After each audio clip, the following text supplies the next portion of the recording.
Ketika itu baru semua orang itu baru minta untuk bangkitkan untuk beramal soleh.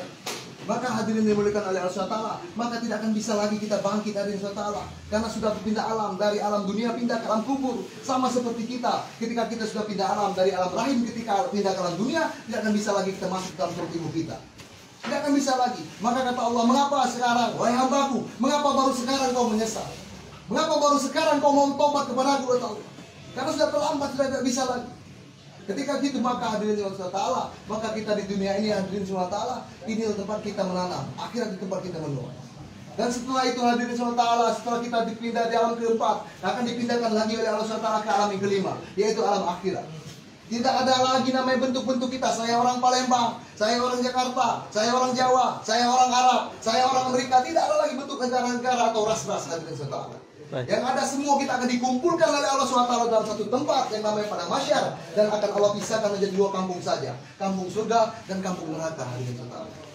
Di zaman Nabi Musa alaihissalam, Musa pernah bertanya kepada Allah Subhanahu wa taala, "Ya Allah, mengapa engkau ciptakan surga dan neraka ya Allah?" Maka kata Allah, "Wahai Musa, jika kau ingin tahu, kau cari satu ladang, kau tepar daripada bibit-bibit gandum." Maka Nabi Musa mencari ladang dan diteparilah bibit-bibit gandum. Setelah masa 4 bulan, maka atas izin Allah, gandum tadi ditumbuhkan oleh Allah SWT. Dan diperintahkan oleh Allah, "Wahai Musa, sekarang kau panen gandum itu." Maka Nabi Musa panen gandum itu seperti yang bagaimana seharusnya. Yang bagus-bagus diambil oleh Nabi Musa, diambil yang bagus-bagus, dimasukkan ke dalam karungnya. Sementara yang jelek-jelek, yang ampas-ampas, Nabi Musa bakar. Maka saat itu Allah bertanya, "Wahai Musa, mengapa hanya sedikit yang kau masukkan dalam karungmu ya, wahai Musa? Mengapa yang jelek-jelek, yang ampas-ampas itu kau bakar, wahai Musa?" Maka kata Nabi Musa, "Ya Allah, hanya yang bermanfaat, yang bagus-bagus ini yang bermanfaat. Jadi aku masukkan ke dalam karungku agar aku bawa pulang. Sementara yang ampas-ampas, yang jelek-jelek ini tidak ada gunanya, jadi aku bakar saja." Maka kata Allah, "Wahai Musa, sekarang kau sudah tahu mengapa aku ciptakan surga dan neraka. Yang bau berguna saja bagi Allah akan Allah masukkan di surga. Sementara yang tidak berguna bagi Allah SWT akan dibakar oleh Allah SWT. Yang tidak mau berikan Allah akan dibakar oleh Allah SWT.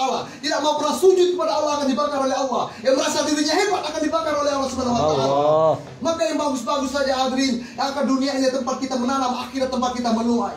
Maka kembali lagi kita kepada Allah SWT. Rasulullah SAW pun rindu kepada kita hadirin SWT. Rasulullah SAW itu berjuang untuk kita, bukan untuk beliau. Rasulullah hijrah daripada Mekah pindah ke Madinah untuk menyamakan Islam, untuk menyamakan agama supaya sampai pada diri kita. Maka setelah sampai pada diri kita, maka kita lalaikan, kita campakan. Seolah-olah kita ikut melempar kotoran di muka Rasulullah SAW. Karena mengapa? Kita bangga mengikuti orang-orang kafir hadirin SAW. Saya ini hadirin mengikuti orang kafir, saya hancur badannya. Saya rusak-rusak diri saya susah-susahkan diri saya. Cucuk-cucukkan tinta, ditusuk-tusukkan tinta. Telinga dibesar-besarkan, meniru-niru orang kafir hadirin Allah.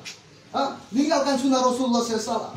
Padahal Rasulullah SAW hadirin ketika itu Rasulullah sampai akhir hayatnya pun Rasulullah masih merisaukan kita.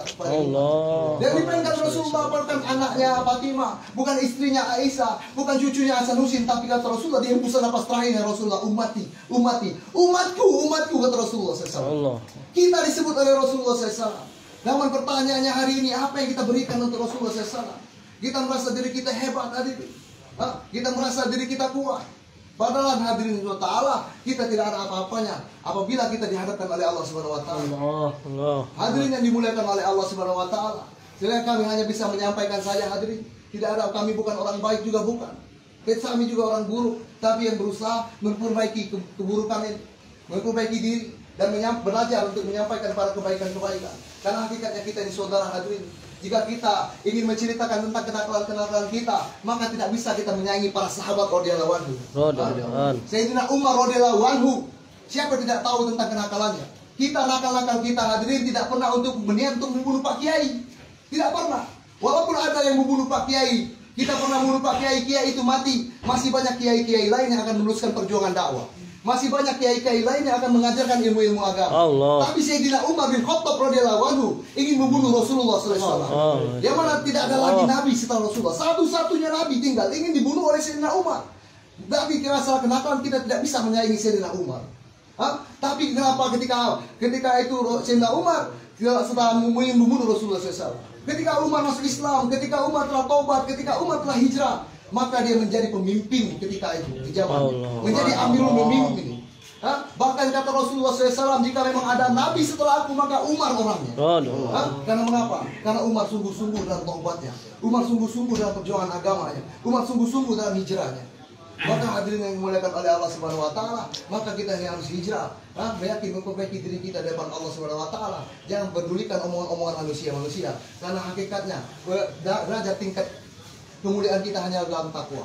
Maka Allah katakan, inna akramakum indallahi atqakum. Sesungguhnya orang yang paling mulia di antara kalian adalah orang yang paling bertakwa. Walaupun kita narapidana, dibanding dengan polisi, dibanding dengan petugas lapas, dibanding dengan jaksa, dibanding dengan hakim, dibanding dengan presiden, jika mereka tidak bertakwa, kita bertakwa, maka kita lebih mulia daripada mereka. Allah Akbar. Hadirin subhanahu wa ta'ala, jangan pernah putus asa dari rahmat Allah. La taqnatu min rahmatillah. Jangan pernah putus asa dari rahmat Allah. Minta kita kepada Allah Subhanahu wa taala, karena segala sesuatu itu ditetapkan oleh Allah Subhanahu wa taala.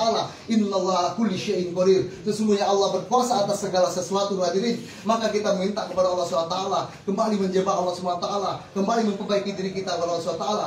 Memang hari ini hadirin, inilah kesempatan ini. Saya tidak ada niat untuk sini, tidak ada rencana-rencana.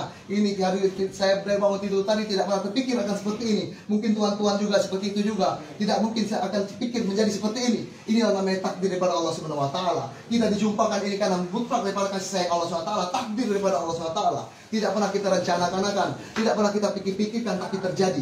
Inilah takdir oleh Allah Subhanahu wa taala. Walaupun kita ini orang-orang biasa, walaupun kita ini orang-orang ahli maksiat, walaupun kita ini pendosa-pendosa, dengan kita berkumpul, kita memuji-muji Allah, kita membicarakan tentang agama, maka kita dipandang oleh Allah dan pandangan rahmatnya. Maka insya Allah hadirin, selepas ini selesai kita masa tahanan, berdoa pada Allah agar masa tahanan kita dimudahkan oleh Allah Subhanahu wa taala. Amin ya Allah. Setelah kita keluar, maka kita kembali hijrah, kembali mentaati Allah Subhanahu wa taala, mengikuti sunnah Rasulullah SAW. Insya Allah semua bersedia.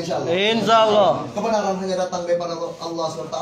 Kesalahan dan kebodohan karena saya sendiri, karena saya masih belajar dalam tahap menyampaikan. Rasulullah SAW bersabda, kullu bani Adam khata' wal khairu khata'inat tawwabun. Setiap anak cucu Adam itu pasti bersalah, dan yang sebaik-baik bersalah dia yang berani bertobat kepada Allah. Subhanallah bihamdi, subhanallah wa bihamdika, asyhadu an la ilaha illa anta, astaghfiruka wa atubu ilaik. Assalamualaikum warahmatullahi wabarakatuh.